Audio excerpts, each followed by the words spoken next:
and welcome to the Chess Pit, the live stream where two guys talk about chess.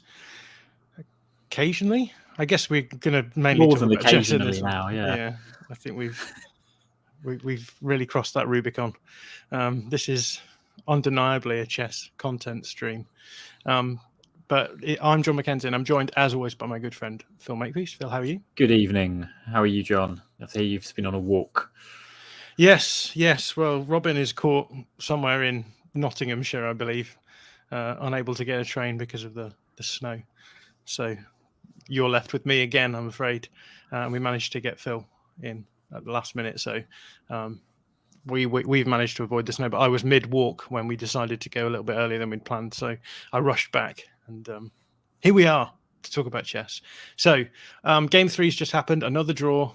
And I guess drawing is a word that we're going to hear a lot in this conversation. But before we get onto that, Phil, just give us a bit of an overview of how the game went for you. Obviously, we started in the Roy Lopez game, which we suspected. We saw an anti-martial line, but a different one from the one we'd seen first time around. We also saw variations from Magnus, and we also saw it sort of fizzling into a draw. So what did we learn new from this game? I want to pat myself on the back because I think I nailed it in terms of yesterday when you asked me what we can expect to see today. I think I pretty much got it correct that, yeah, we saw another Roy Lopez where there was another small deviation from what we had on Friday in game one, where Nepo played, in this case, 8A4 instead of H3, which basically takes knight a5, which was the surprise from Friday, out of the equation. It's just a different line, more normal. Then, yeah, I guess things got slightly interesting in the middle game, but also the draw was always on the cards. And you may tell from the tone of my voice that's I don't know, maybe you're not picking up on the fact I'm not worried about the draw itself. My kind of resignation there is the tone is more to do with how the draw has been reacted to, not necessarily by the specific chess media, but inevitably in the press conference after the game, there were questions about all this kind of, 3 draws, guys. What are you doing? Like, what's wrong with that? We've had. I mean, should be used to it by now. It's not just a recent thing with engines either. Going back years and years and years, it's always been the most common result, and that's part of chess. You're starting with a. I mean, I was drawn to kind of think about some of the best ever, say, football matches. Okay, a lot of the ones that I'm about to name may or may not have had an extra time, but that's not something that chess has in its current format. We're not going to. I mean, yeah, we're going to get rapid play tie breaks if there are 14 draws, but you know, your Liverpool versus AC Milan in Istanbul, you're 3-3 there. The bit that's remembered is not the extra time. The extra time, yes, okay, there's a double save from Dudek against Shevchenko, but that's about it. The main stuff that happened in the main bit, in the main classical element of it. Italy, West Germany, 1982 World Cup. I think everyone remembers it that was the Tardelli one, I think. Draws aren't bad. They're beautiful. I mean, I think what we got after the opening here wasn't particularly exciting, but the fact that they're clearly well matched, I think, bodes well. And as I said yesterday, I think after the first 2 games were a bit hairy in a lot of respects, I was not surprised to see a bit of a little calmer game before the rest day. And I think that's pretty much what I said yesterday, and that's what we got, and that's fine. And they've got tomorrow to do whatever they want to do. Magnus says he's in the press conference. He's got his doping test this evening, which is something I guess we'll talk a little bit about. The players have to do these doping tests. He said he's just going to watch football. I think Chelsea are playing now, and then there's possibly Real Madrid are playing later, and then he's got the Clippers basketball. That's what he said.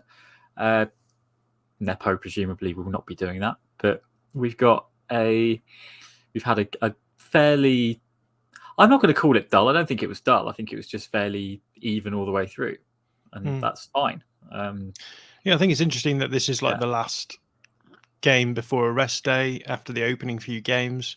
It just sort of makes sense, doesn't it, for it to be a little bit more of a quieter affair after both players will have been fairly tentative about the opening games. We've seen quite a lot of novelties, quite a lot of sharp play in the first two. Obviously, those games would have taken a lot out of both players, and so yeah, I think it was only natural that this would happen. And I think it's worth talking, I guess, for people who haven't followed the top level chess for a while.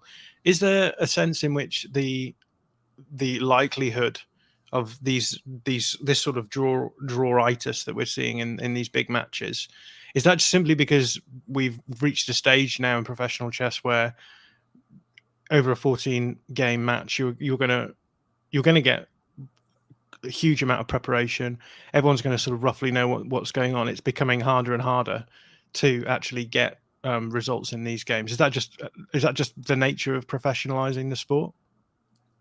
Don't know about the professionalism of it. It's definitely a nature of match play. We're less than the quarter of the way through the match.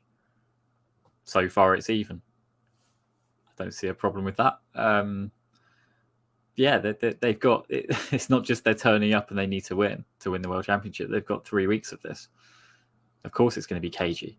I don't think, equally, having said that, I don't think there's any particular moments we could say so far where one side has bottled it or eschewed a particularly interesting line in the face of their opponents, whatever. I don't think it's got anything particularly to do with professionalism. It's just the nature of match play, and the longer that match is, the fewer things that. Thank you, Benji. That's really nice.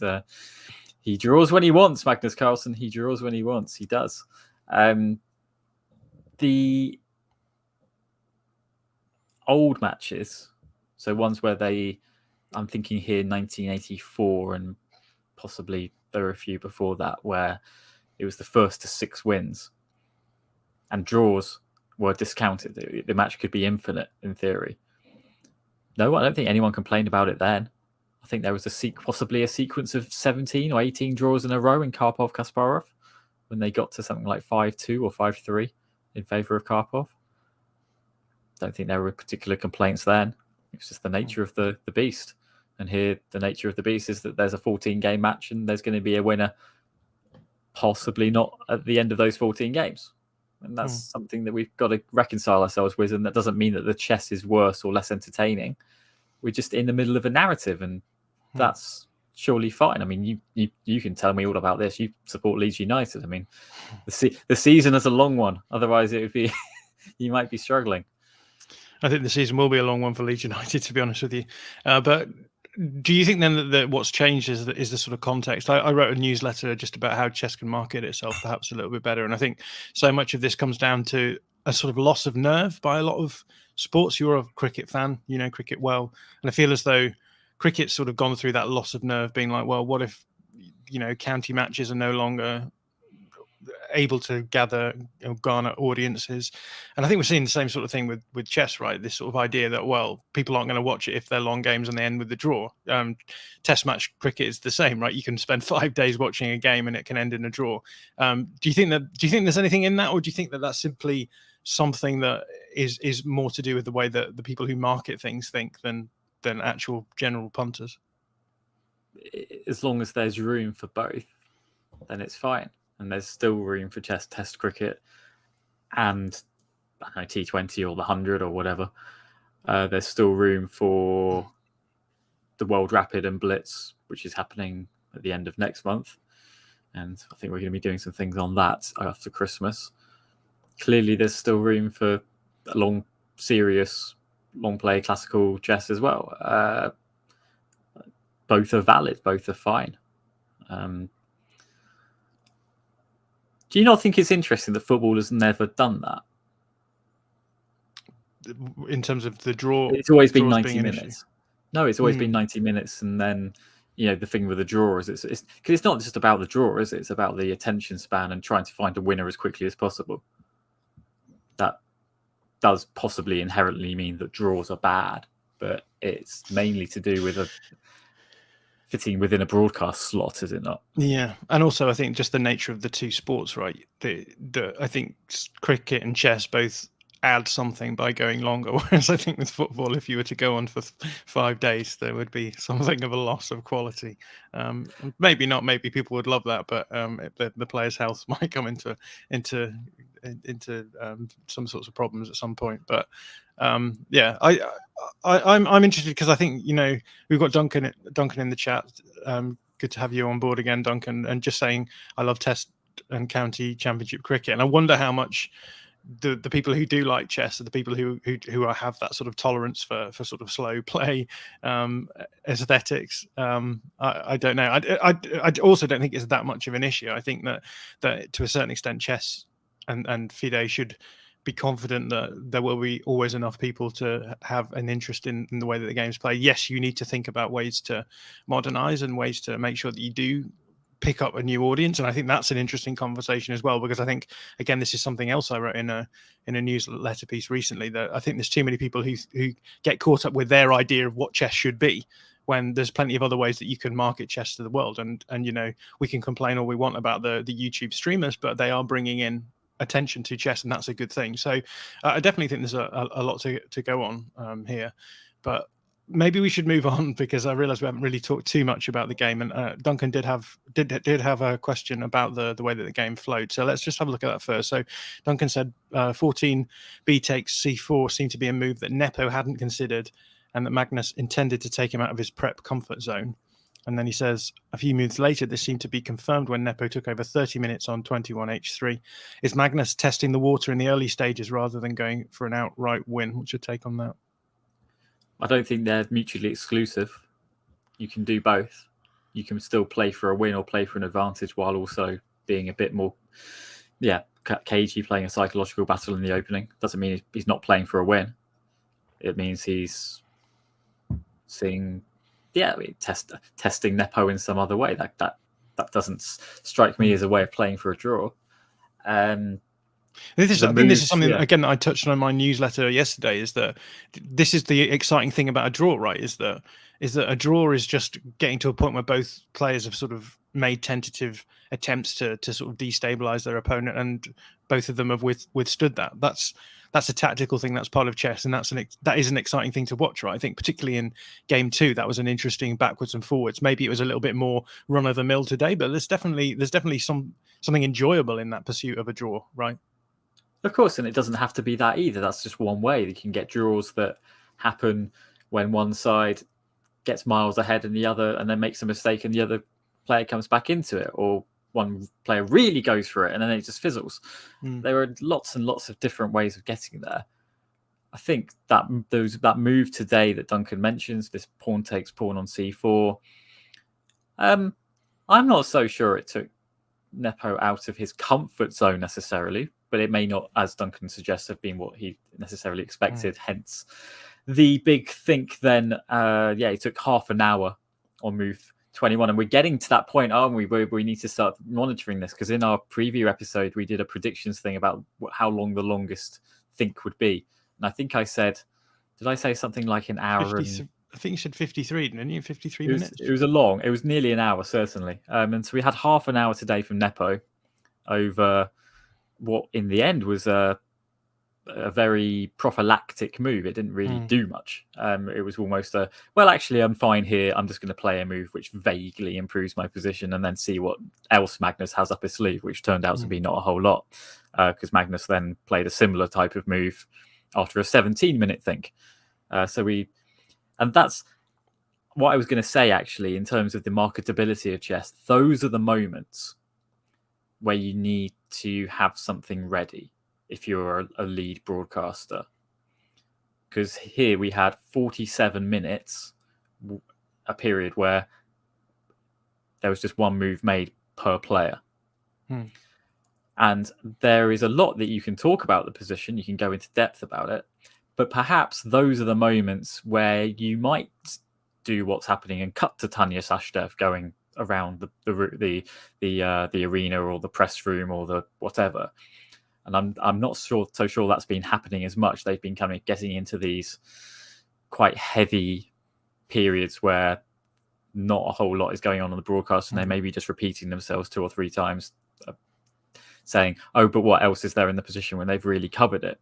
If you're going to broadcast these games fully, then those are the moments to do fun stuff and have competitions. And I mean, like, fine, have ad breaks if you're gonna get more money into the game through the commercialization of these long thinks, then that's absolutely fine. Yes, cover the main meat of why they're thinking so long, but that's where the very casual observer is just going to switch off. Okay, oh, he's been he hasn't moved for 15 minutes. Well, I'll come back. I'll come back after I've made some toast and coffee, and then they never do.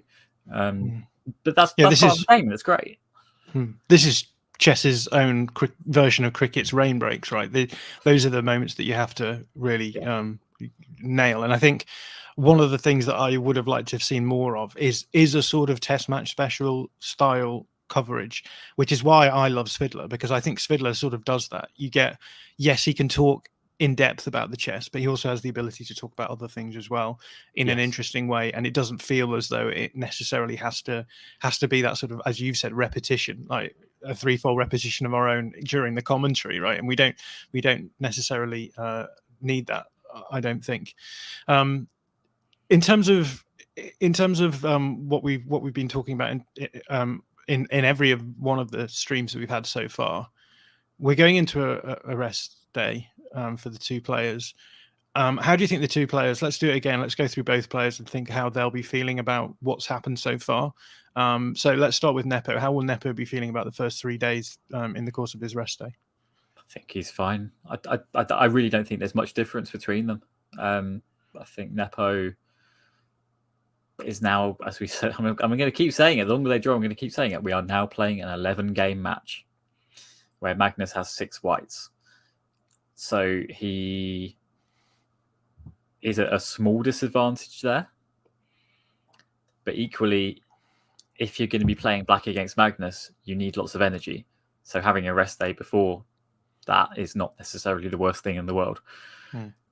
How much do you think that the longer this game goes on, the more it could have a negative effect on Nepo? I mean, obviously, there's a lot's been made of his losing weight and getting fitter and stuff, but do you actually anticipate something like that might happen?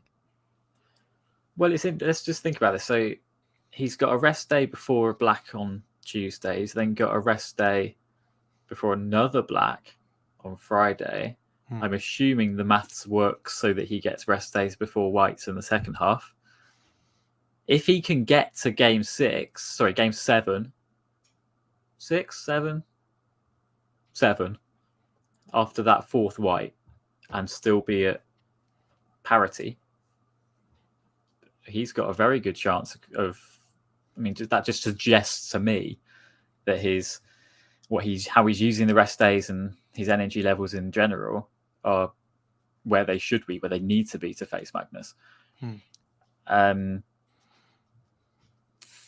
Where Magnus is, he's the more he draws with black, the more he can go with it with white, or the more easily he draws with black, shall we say, each time, the more he can feel like he can go for it with white, because it's also going to be an energy sink for him to be defending, and not that he's had to do much of that late so far anyway. So I think Magnus has probably got more energy just by it's almost like gravitational potential energy. He knows he's got him downhill into a white now, so he can just kind of almost just use tomorrow to really just make sure that he's absolutely ready to go for it, which he may not have had, because don't forget, it's not just a case of they started on Friday. They had press days, they would have had travel, just the whole nerves around it.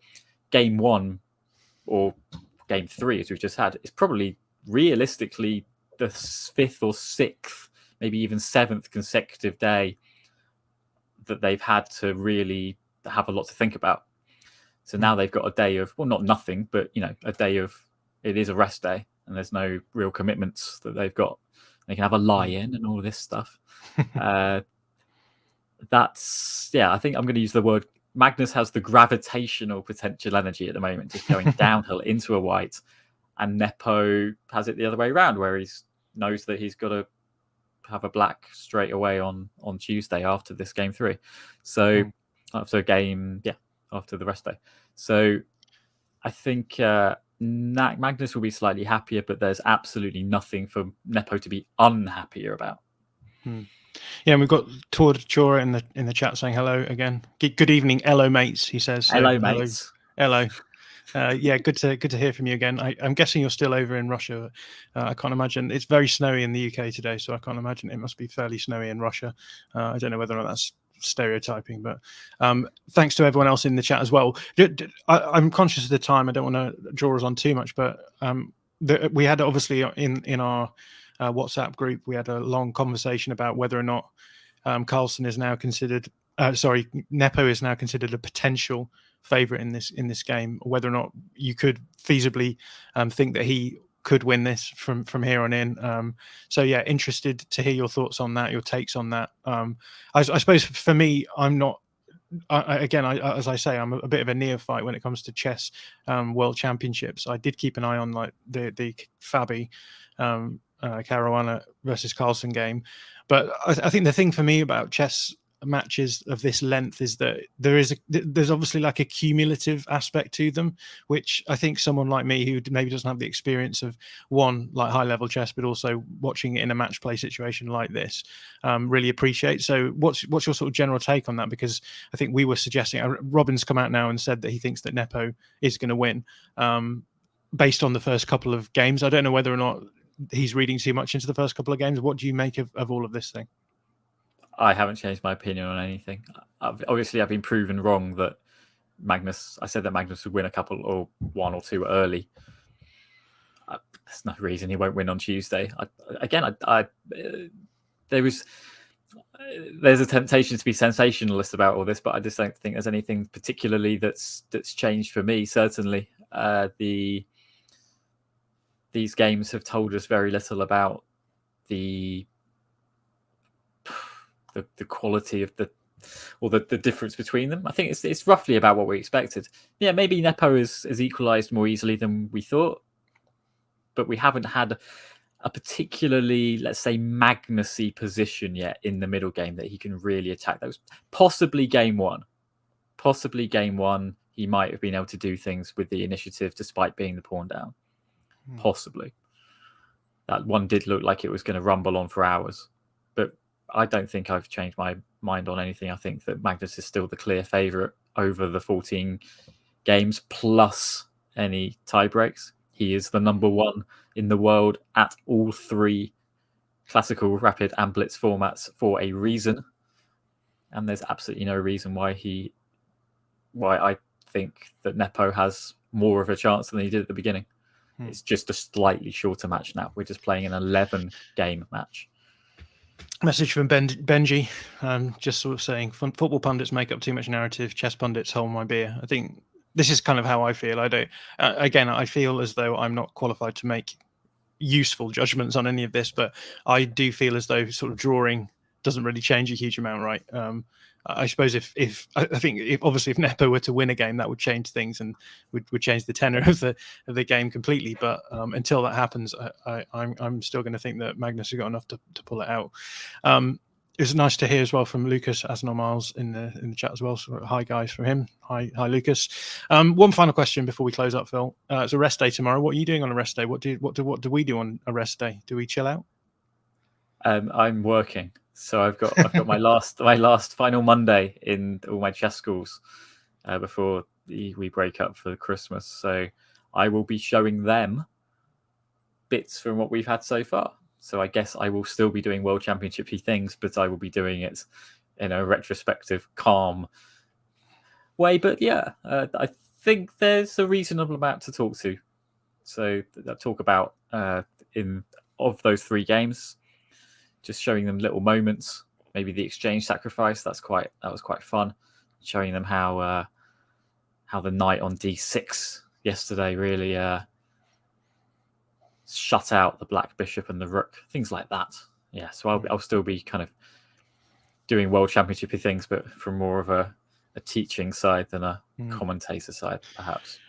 And I think if there's any interest, it would be good to maybe get some guests on in these rest days and do a live stream as well. So if anyone can think of any fun guests that they would like to hear chat to us, or if anyone wants to put themselves forward, do get in touch with us. But we'll let people know about that through the Twitter feed. But it's been a really good kickoff, I think, to the Chess World Championships. I've really enjoyed it. This is my first proper tournament, so I'm enjoying it from that point of view. Thank you to everyone who got in touch through the chat, everyone who watched. It's great to have you guys on board. Again, if you want to listen to this back, we'll be putting it out as a podcast. You can also rewatch the YouTube clips as well. But from me and Phil now, Phil, thanks for coming on. Enjoy your rest day, and we'll see you for sure back on Tuesday.